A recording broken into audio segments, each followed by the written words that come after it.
আজকে হাবিব আপনি লিখেছেন, আমি ভারত থেকে জানতে চাই আমাদের দেশে মিডিয়া বলছে আপনাদের ওখানে নাকি হিন্দুদের উপর অত্যাচার করা হচ্ছে, এটা কতটুকু সত্য? অমুসলিম অধিকার সম্পর্কে ইসলামের নির্দেশনা কি? ভাই হাবিব, আপনাদের দেশ থেকে অর্থাৎ ভারত থেকে আপনারা যে মিডিয়ার প্রচার প্রচারণা দেখতে পাচ্ছেন, আমরা দুঃখজনক হলেও সত্য বলতে চাই আপনাদেরকে যে এটা একরকম মিথ্যাচার হচ্ছে। আমাদের দেশে আমাদের আশেপাশে যে হিন্দু ভাই বোনরা আছেন তারা ভালো আছেন, নিরাপদে আছেন।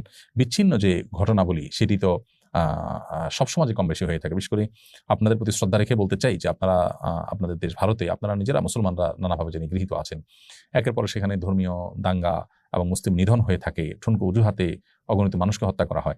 আমাদের এখানে বাংলাদেশের ইতিহাসে কখনো এরকম কোনো ঘটনা ঘটেনি। বিভিন্ন রাজনৈতিক অস্থিরতায় হিন্দুদের ভালোবাসার দাবিদার মানুষ অনেক সময় আপনার তাদেরকে গুটি হিসেবে ব্যবহার করে আপনার এ ব্যাপারে প্রপাগান্ডা চালায় থাকে। অতি সম্প্রতি যে ঘটনা ঘটেছে সেখানে বিচ্ছিন্ন কিছু ঘটনা প্রথম একদিন হয়তো হয়েছে, সামান্য কিছু মানুষ হয়তো ক্ষতিগ্রস্ত হয়েছেন। উল্লেখযোগ্য যে ক্ষতি, মানুষের হতাহত হওয়া, ধর্মীয় দাঙ্গা হওয়া, বহু মন্দির ভেঙে ফেলা, এরকম কোনো ঘটনা আসলে এখানে ঘটেনি। আমরা চাক্ষুষ প্রমাণ। কিছু মানুষের ঘর বাড়িতে কেউ আঘাত করেছে দুষ্ট চক্র, সেটা তো আসলে অনেক মুসলমানের বাড়িতে আঘাত করা হয়েছে। সেটা হিন্দু হিসেবে যতটা হয়েছে তার চেয়ে বেশি সরকার দলীয় বিগত সরকারের অনুসারী হিসেবে হয়েছে। বিগত সরকার অনুসারী হিসেবে বহু আওয়ামী লীগের নেতা ঘর বাড়িতে আঘাত করা হয়েছে এবং তাদের ঘর বাড়ি ভাঙচুর করা হয়েছে, লুটপাট করা হয়েছে। তো তারা তো মুসলমান ছিলেন। বিধায় এইটাকে সাম্প্রদায়িক কোনো ঘটনা হিসাবে আখ্যায়িত করা একেবারে ভুল এবং একরকম অবিচার মুসলমানদের প্রতি। আবরার ফাহাদের হত্যাকারীদের কয়েকজন জেলে জসিমউদ্দিন রহমানের সাথে ছিলেন। তারা সবাই কোরআন কারীমের হাফেজ হয়ে গেছেন। তারা এখন ধার্মিক হওয়ার কারণে তাদের কৃত অপরাধের শাস্তি থেকে কি তারা ক্ষমা পেয়ে যাবে? শরিয়ার বিধান কি এক্ষেত্রে? আমাদের প্রচলিত বিধান তো নিশ্চয়ই আমরা জানি যে এখানে লঘু হওয়ার কোনো কারণ নেই, শাস্তি এর কারণে মওকুফ হয়ে যায় না প্রচলিত আইন অনুযায়ী। কিন্তু শরিয়ার যে বিধিবিধান সেটার আলোকেও আপনি ধার্মিক হয়ে গেলেই কাউকে খুন করলে আপনি সেই দায় থেকে মুক্ত হয়ে যাবেন না। আপনি ধার্মিক হয়েছেন, আল্লাহর কাছে প্রিয়পাত্র হওয়ার পথে আপনি এগিয়ে গেলেন, নিজেকে সংশোধন করলেন, এটা প্রশংসনীয় কাজ আলহামদুলিল্লাহ, কারণ আপনি সব পাবেন। বাট কোনো মানুষকে হত্যার সাথে যদি আপনি জড়িত থেকে থাকেন তাহলে শাস্তি আপনার উপর ঠিকই কার্যকর করা হবে। হ্যাঁ, যদি এমন হয় যে নিহত ব্যক্তির পরিবাররা আপনাকে ক্ষমা করে দেন, তারা আপনার কাছ থেকে যে কেসাস প্রাপ্য রয়েছে শরিয়া বিধান অনুযায়ী হত্যার বদলে হত্যা, সেটি যদি তারা মওকুফ করে দেন, বলেন যে আমাদের কোনো দায় দাবি নেই, আমরা তাকে ক্ষমা করে দিলাম, তাহলে সেটি শরিয়া দৃষ্টিকোণ থেকে ক্ষমা হতে পারে।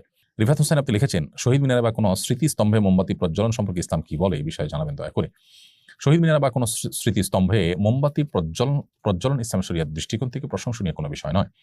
দেশের প্রতি ভালোবাসা, মাতৃভূমির প্রতি ভালোবাসা, মাতৃভূমি, দেশ এবং মানুষের জন্য, মাজলুম মানুষের রক্ষার জন্য যারা জীবন বাজি রেখেছেন তাদের প্রতি শ্রদ্ধা করবার কথাও ইসলাম আমাদেরকে বলে। কিন্তু সেই শ্রদ্ধা ভালোবাসা প্রকাশের যে প্রক্রিয়া সেটা যেন যথাযথ হয়, শরিয়া সিদ্ধ হয়, সেটাই শরিয়া বলে। এমন কোনো কাজ যে কাজের আসলে বৈজ্ঞানিক কোনো ভিত্তি নাই, ধর্মীয় কোনো ভিত্তি নেই, সেটা কোনো অবস্থাতে আসলে গ্রহণযোগ্য হতে পারে না। ধরুন কিছু মানুষ মারা গেছে, তাদেরকে স্মরণ করে আমরা একটা শহীদ মিনার তৈরি করলাম। সেই শহীদ মিনারে আমরা যদি মোমবাতি দেই, হাজার হাজার টাকা, লাখ লাখ টাকা খরচ করে ফুল রাখি, তাতে মৃত মানুষদের কোনো উপকারে আসবে না।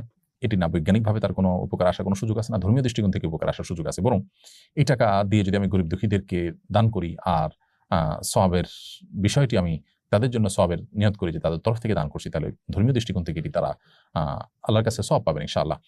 সেই সাথে তাদের শরণার্থে আমরা যদি গরিব মানুষের জন্য কাজ করি, কোনো কল্যাণমূলক কাজ করি বা তাদের পরিবারের জন্য আমরা কিছু করতে পারি, সেটাও যৌক্তিক এবং ধর্মীয় দৃষ্টিকোণ থেকে সঠিক। এই জায়গা থেকে এই জাতীয় স্মৃতিস্তম্ভে মোমবাতি জ্বালানো কিংবা ফুল দেওয়া ইসলাম শরিয়ার দৃষ্টিকোণ থেকে অনর্থক কাজ, বরং কোনো কোনো ক্ষেত্রে এটা শিরকের সাথে সাদৃশ্যপূর্ণ।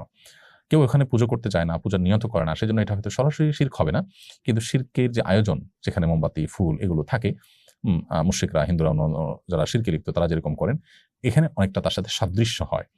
তারা প্রতিমার সামনে দেন, এখানে আমরা একটা স্তম্ভ তৈরি করে স্তম্ভের সামনে দিচ্ছি, ব্যাপারটা অনেকটা কাছাকাছি। তো এই সাদৃশ্য গ্রহণ থেকে আমাদের বিরত থাকা দরকার। এই ব্যাপারে কোনো প্রথিতযশা আলেম সারা বিশ্বব্যাপী কারো কোনো ভিন্ন মত আছে আমার জানা নেই। আমাদের আজকাল জাগতিক অনেক বিষয় আছে যে বিষয়গুলোর ব্যাপারে হালাল হারাম বাস বিচার করার মতো হিদায়াত জ্ঞান আমাদের নেই, হারিয়ে ফেলেছি। আমরা সমাজের মূল স্রোতে গা ভাসিয়ে অনেকেই কিন্তু অনেক গুনাহে লিপ্ত হয়ে যাচ্ছে।